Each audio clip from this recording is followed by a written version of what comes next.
तो मेरी एक और वीडियो में आपका स्वागत है। आज की वीडियो में डिस्कस करने वाले हैं लीज डीड, जो कि कन्वर्जन डीड का एक टाइप है। चलिए डीड डिस्कस करते हैं। तो मैं हमेशा बताता आया हूँ आपको कि डीड्स को कैसे डिजाइन किया जाता है, डीड कैसे डिफाइन की जाती है। तो एक ए पार्टी होती है, एक बी पार्टी होती है, ठीक है। तो यहाँ पे जो ए पार्टी होती है उसे बोलते हैं लेसर, ठीक है। और जो पार्टी जिसको लीज मतलब जो लीज पे लेता है जमीन को, उसको लेसी बोलते हैं। ए पार्टी लेसर और ये लेसी, और इनके बीच में ट्रांसफर होता है। चलिए फिर डिस्कस करते हैं। तो क्या ट्रांसफर होता है? लेसर और लेसी के बीच में सिर्फ राइट का ट्रांसफर होता है, ऑनरशिप का ट्रांसफर नहीं होता। सिर्फ राइट मिलेगा, हक मिलेगा कि तुम उसे एग्रीकल्चर के लिए यूज करो या कमर्शियल के लिए यूज करो, सिर्फ एक राइट दे दिया जाएगा, ठीक है। लेकिन उसके अंदर ऑनरशिप नहीं जाएगी। तो इसको डिस्कस करते हैं, और ये टॉपिक वैसे यहाँ खत्म हो चुका है। तो lease deed is a written document. Lease deed एक रिटन डॉक्यूमेंट होता है which is valid as per law, जो कि वैलिड होता है लॉ के तहत। इन विच प्रोसेस जिस प्रोसेस के अंदर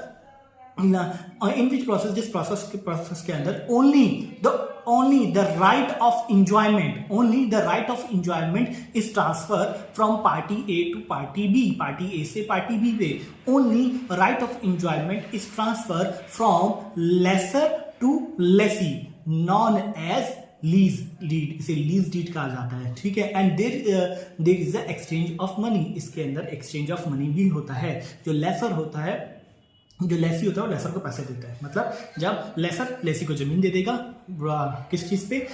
to enjoy the right of interest, enjoy करने के लिए सिर्फ उसे ऑनरशिप नहीं देगा, उसे लीज डीड कहते हैं। तो एक लाइन में यूज कर लेते हैं। Lease deed is a written document which is valid as per law, in which process only the right of enjoyment is transferred from lesser to lessee, from lesser to lessee with exchange of money for definite period of time, किसी एक समय period के लिए, known as lease deed। Lease deed के अंदर define किया जाता है ए लीज कौन लेसर है कौन लेसी है, दूसरा कितने पीरियड के लिए आपने दी है। अगर आपने जो लीज है 1 साल से ऊपर के लिए दी है तो वो रजिस्टर्ड करानी पड़ती है, डॉक्यूमेंटली चाहिए। और अगर 1 साल से नीचे के लिए है तो आप वर्बली भी दे सकते हो, ठीक है। लीज डीड को वैलिड तभी माना जाता है जब वो साइन होती है दोनों पार्टी के तहत और दो विटनेस के सामने। एक चीज दूसरी वैलिड तब मानी जाती है जब वो रजिस्टर की जाती है। तो ये कुछ मैंडेटरी राइट्स थे। अब इसके अंदर किस तरह का हक आता है? यहाँ पे राइट टू एंजॉय आता है, सिर्फ राइट टू एंजॉय, सिर्फ एंजॉय करने का राइट है।